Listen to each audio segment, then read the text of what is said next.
First, though, we have some cleaning tips. Here's my number one cleaning tip. Clean in spandex. Just kidding. Set a timer.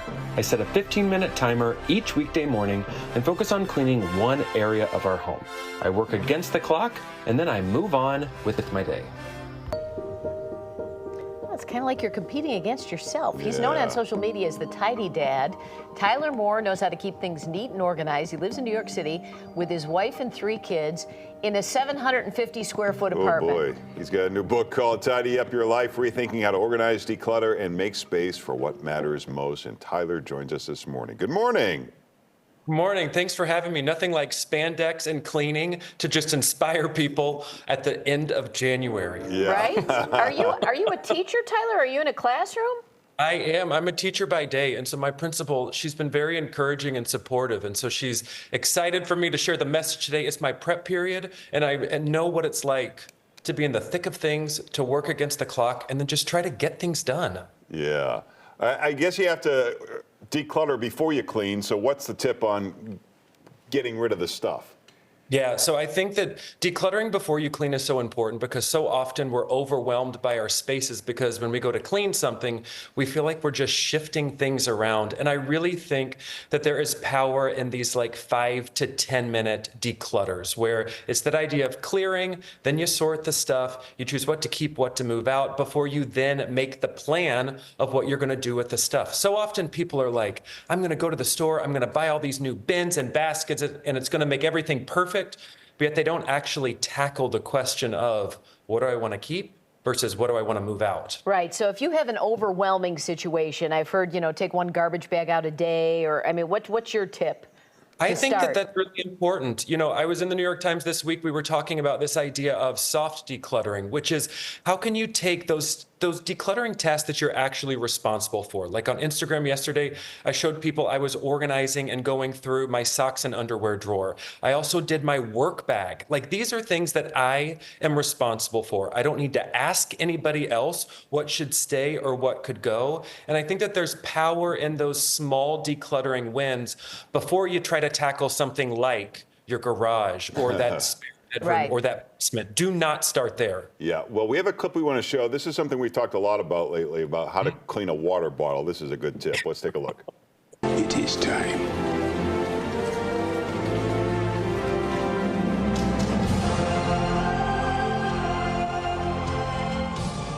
Yeah, so what are those you put in there? So these are the easiest things. They're like those denture cleaning tablets. So you can use them to clean dentures, you can use them to clean mouth guards, retainers, but also the bottom of the water bottle. They make all those fancy brush cleaners, but oftentimes stuff still gets stuck at the very bottom. So once a week, I drop my little, capsule in, and it's like this science experiment. My daughters at home love watching this unfold, but it actually cleans up that gunk that's on the bottom that just sticks there and is so hard to clean. You also have a tip about cleaning baseboards. Oh, I haven't done that in a while. Let's take a look. So, let's show the video, Tyler. Here we go. I know which help, but I tried months ago. 6 months ago, I moved the couch and I wiped the baseboards with dryer sheets to see, do they repel dust? We got a new rug, which meant I needed to move the couch and see, did it work? Look at that. I'm actually impressed. So you use dryer sheets to wipe the baseboards. Why does that work? So it creates basically this repellent that there is that natural sort of like friction that is created and the dust sort of like just bounces off. So after cleaning it, just wipe it down. Again, it's one of those cleaning hacks that just can help. Another great one is like the lint roller. You can use the lint roller to clean your lampshades. There's so many little tricks and tips that you can use of things that you have around the house that can actually help keep your space just a little bit cleaner. You say something about construct physical barriers on flat spaces to help with that. What does that mean?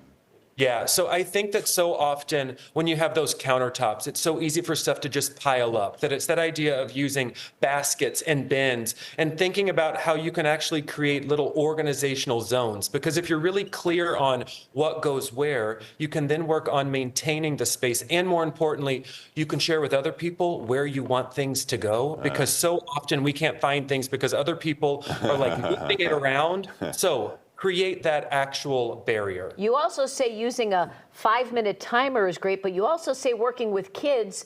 Talk about adding a minute for the age of the kid. What your theory is on all that? Yeah, so, you know, I have my handy timer right here. I love the sand timer because it's just this like gentle way of, you know, setting sort of a time goal for yourself. But that 1 age per minute, I feel like so often we have these unrealistic expectations on our kids that it's like, my 4-year-old does not have the stamina to tidy for 10 full minutes. But if I can work with her on that 4-minute, you know, span of time and really do some strategic coaching and also modeling, it then helps so much for that overwhelm that you can feel. So often kids, they're excited about getting involved. But if you just say to your kids, you need to go tidy up the entire playroom right now, they're going to walk in and be completely overwhelmed. You've got to break it down into manageable parts. One real last quick thing. You're living in a 750 square foot apartment with 5 people.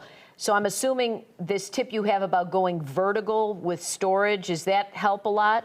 It does. We have, all my daughters are in one bedroom, so we have them stacked triple high, but we also use the back of our doors. So we have stuffed animals in this vertical organizer that's on the back of the door because the floor is prime real estate, but also visually it helps the girls to be able to see and access the things that they need. So I think the doors are prime real estate. And I know that many people in Chicago will also relate because you just run out of space to put things. Yeah. So back of the door. Oh, well, all good stuff. The book is Tidy Up Your Life, Rethinking How to Organize, Declutter, and Make Space for What Matters Most. For more, you can check Tyler out on the socials. He's the Tidy Dad. Thanks so much, Tyler. Thank you. Thanks for having me.